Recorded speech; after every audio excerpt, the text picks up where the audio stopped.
Good morning, I'm Captain Arthur, and during this period of instruction we're going to be discussing some of the principles that are involved in survival, evasion, resistance, and escape. And I know we all hope that we will never be found in these types of situations, but more so what we're going to do is look at the code of conduct. The code of conduct is something that is by order of the President that was published in 1955 after the Korean conflict came to an end. And you might ask yourself, why, after almost 200 years of having a military service, do all of a sudden we need something in writing that shows what an American serviceman's responsibilities are? Well, a couple of things came up during the Korean conflict that showed that the American soldier, for the most part, was unfamiliar with his responsibilities in a wartime situation. Three of the things that came about were we had approximately 1,600,000 men committed to the Korean conflict, and that's a lot of people. 7,200 of those became prisoners of war, 1 out of every 220. It came out that after the Korean conflict was over and these men returned to the United States, that 565 investigations were started into the actions of some of these men, that they had committed something wrong against their comrades or against the United States. Only 14 of these 565 actually went to court-martial, and of those 11 were convicted. So it's a small percentage, isn't it, 11 out of 565, but you add on to that 21 people who decided to stay with the North Koreans and not be repatriated because they had been thoroughly brainwashed, and this is a communist term. This brainwashing, the psychological indoctrination that had taken place was so successful that we had 21 people decide not to be repatriated. So we had 32 people who, according to the standards of what is expected of an American serviceman, did not measure up. You couple with that also the fact that in the Korean conflict we had the first time when there were no successful POW escape attempts. There were a few before people were incarcerated, but the Hogan's Heroes concept, and I'm sure you've all seen that, of a prisoner of war camp is at an end. It's not the World War II type situation anymore. In North Korea, the psychological indoctrination that took place was very effective for a number of reasons, and unfortunately we don't have time today to go into that. And thirdly, something happened in North Korea that had not happened to American POWs before, and that was that there was a large number of persons, 40% as a matter of fact, who did not make it back alive to the United States. Almost 40% of our POWs died in the POW camps. And it wasn't because of malnutrition, even though we realize that in a POW camp the food is not all that great. It was not because of injuries or illnesses, even though that played a small part.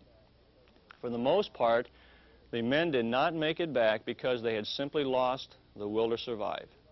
They gave up because of situations. They gave up hope in themselves, in their comrades, and in their country. They refused to eat, they refused to leave their bunk, and they eventually died of starvation. They had forgotten the three basic things that they had been taught throughout their military career, both external and internal self-discipline, following the leadership that was appointed over them, and also taking the leadership, and lastly, organizing themselves into a unit so they could help one another. These three things were not followed, and consequently 40% of the people who went into the POW camps did not come out, mainly because of their loss of will to survive. So this bothered President Eisenhower at that time enough that he said, we need a written code of conduct so that the American soldier, sailor, airman, whatever, can look at this and know what is expected of him. And so this morning, that is what the main thrust of our discussion will be. Now, the code of conduct is only 247 words, so it says a lot in just 6 short articles. Now, on your handouts that you have, the 6 articles are written out there, and space for notes. We're going to discuss just briefly the articles and some of the evasion techniques that you can use. Now, please don't think that in the few minutes we've got that we're going to make an expert out of you in evasion techniques and things like that, because there are schools that involve many weeks of training that do this type of thing. Our interest is more in the code of conduct itself. And you'll notice on there one of the objectives, number 4, has to do with exceptions to the code of conduct that we in the Army Medical Department have that makes our responsibilities just a little bit different in a given situation. Articles 1 and 6 are general articles that apply during both peacetime and wartime, so we'll look at those just briefly. Article number 1 states that I am an American fighting man. I serve in the forces which guard my country and our way of life. I am prepared to give my life in their defense. How does this strike you as a physician or a dentist? I don't know if we have any veterinary officers in here or not. How does this strike you, this article? I am an American fighting man. Do you consider yourself an American fighting man? Yes. Okay, yes, sir. Why is that? Because I am helping the soldiers to recuperate the movement. Okay, very good. This is a team effort, is it not? Yes, sir. We're part of a team, and if we try to remove ourselves from the responsibility that the total armed forces has of being a fighting team, you know, this is not good, is it? So we are part of this team.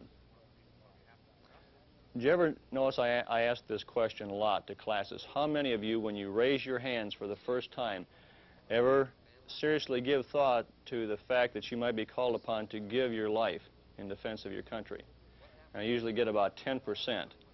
Now, usually this is the type of thing, you know, it is a job to do, and we come in and we do our job for X number of years, however long we have. But many times we don't even consider this until we get put in a situation where it might become a reality. This is something to think about. And then Article 6 is more or less a reiteration of the first article. I will never forget that I am an American fighting man, responsible for my actions and dedicated to the principles which made my country free. Both the first and the last articles. And then I will trust in my God and in the United States of America. There are many things, as you read books by both North Vietnamese POWs and Korean POWs, that bring up the fact that there are some things that really keep a person going in a POW situation. And if any of you have read Commander Booker's book, and also what I'm reading now by a lieutenant colonel who was a Vietnamese POW for 7.5 years, the strong religious faith that they have had during their lifetime is something that really kept them going during that period. Do you have any questions or comments on Articles 1 and 6 before we move on? Yes, sir. Captain, are there any atheists in foxholes? The old saying is, Are there any atheists in foxholes? From my understanding, you know, people will do a lot of things when they're in an endangered life situation.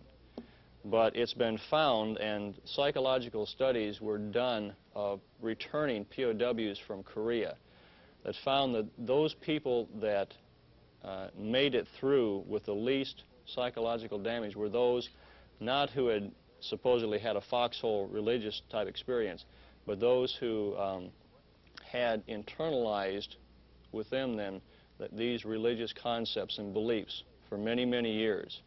And their religious faith kept them going. But well, then, if you were in a situation where, say, you were captured and you were placed in charge of this squad because of your rank, what would be the best way to counsel one of your squad members who had no religion? well, I think that would have to be a personal type thing. Myself, I have had a lot of religious background and training, so I would handle that in a certain way. It might be different from somebody else. But as far as personal experience goes and the readings that I have done by people who have been placed in the situation and who have testified to the fact that it is something that they have had beliefs for many years, and this was the thing that kept them going their belief in their God that really made the difference. That without that hope, it could have been entirely a different situation. So, but like I say, people would handle it differently probably. Any other questions or comments? Okay, as we move along to Article 2, now we're going to be looking at Articles 2, 3, 4, and 5, and each one has an exception that applies to Army Medical Department personnel that is going to be very important. Article 2 states that I will never surrender of my own free will. If I command, I will never surrender my men while they still have the means to resist. Now, of course, this means to resist is always a subjective type thing, isn't it? And so that person who has responsibility for command will have to make that. But put yourself in a situation, you are in charge of a field medical facility, and that tactical commander says, I have to pull out because of the situation. And you've got non-transportable patients in your facility. They can't be moved. What are you going to have to do with them? You just take off and leave them? Okay. I don't think if they're non-transportable, obviously they really don't have the means to resist on their own. Okay. And as such, you're responsible for their safety and welfare. Okay, good. So what are you going to do then if you have non-transportable patients who cannot take care of themselves? Maintain your position and continue to treat them. Okay, very good. Anytime that tactical commander says, we have to move from this area, and you've got patients there that can't be moved, you're going to have to leave some qualified medical person there to take care of him, however many number of people you have. So you are in effect, if you are a medic, you are in effect surrendering yourself. And in a different article here, we'll get into the fact of why you can do this and not really be considered a POW. And of course that medical commander there, if you've got a clearing company or a battalion aid station or something, that doctor has the responsibility of leaving somebody behind. And it's the old volunteer or get volunteered type thing. He has to leave a qualified person. It might be a 91 Bravo who is just out of the school here. It might be a 91 Charlie. But whoever can take care of him has to be left behind. So that is the exception there. You have to leave a qualified medical person with any non-transportable patients. Any questions on that point?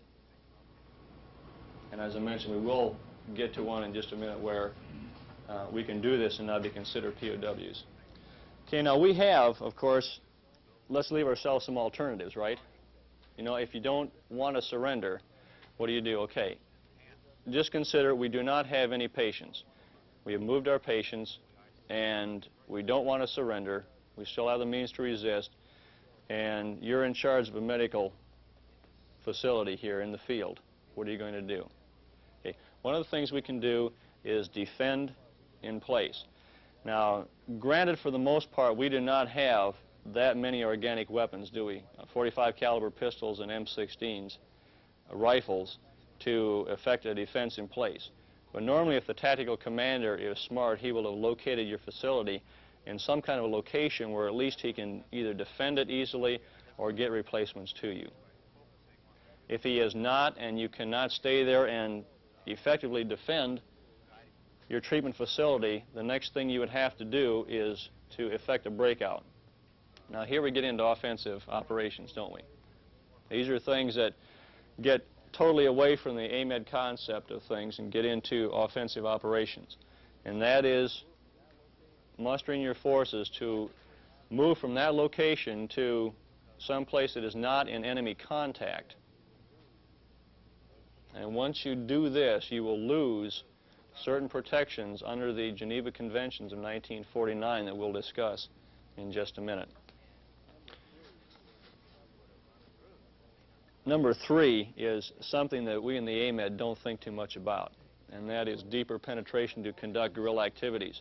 Now, it's always a temptation to think, you know, that we could do something like this, but unless somebody is especially trained in Ranger tactics, something like this, This is just best left well enough alone, so we'll pass over that without too much comment. This is not something that we're trained for. Fourthly, to separate and infiltrate. Now, we do this for a couple of reasons. A larger force is obviously easier to be detected, right? So break down into smaller groups of 3 to 5 individuals that really minimizes your chances of being detected, but at the same time gives you a large enough group to be able to defend yourself if you absolutely have to. And we do have an evasion type course here that we use with other classes, and possibly some of you have been through something like this, I'm not sure. They are a very good teaching tool. And lastly, I think obviously is any combination of the above actions can be used if you have to, not necessarily in those particular orders. Any combination of those. Do I have any questions on those 5 points here? Okay, if we find ourselves in an evasion situation, I said at the beginning, obviously we don't have the time or anything here to make experts out of y'all in things involving survival, evasion, and escape. It's not possible. But there are some very obvious points that we will look at, principles of evasion, obvious points that we'll look at that will show us if we're in a situation like this, how to survive. Number one is travel at night. Or you can expand that to say travel during times of limited visibility.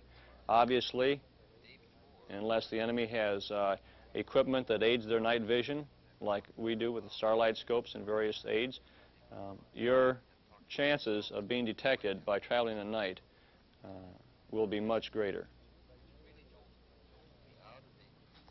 Secondly, a selection of concealment. Now, the infantry soldier, the combat arms are trained in this. They go through extensive training in camouflage techniques, in concealment, things like this.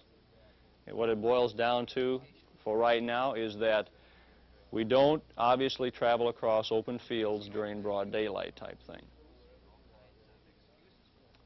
Usually wherever you are, there will be enough concealment that if used wisely, your detection chances will be lessened a great deal.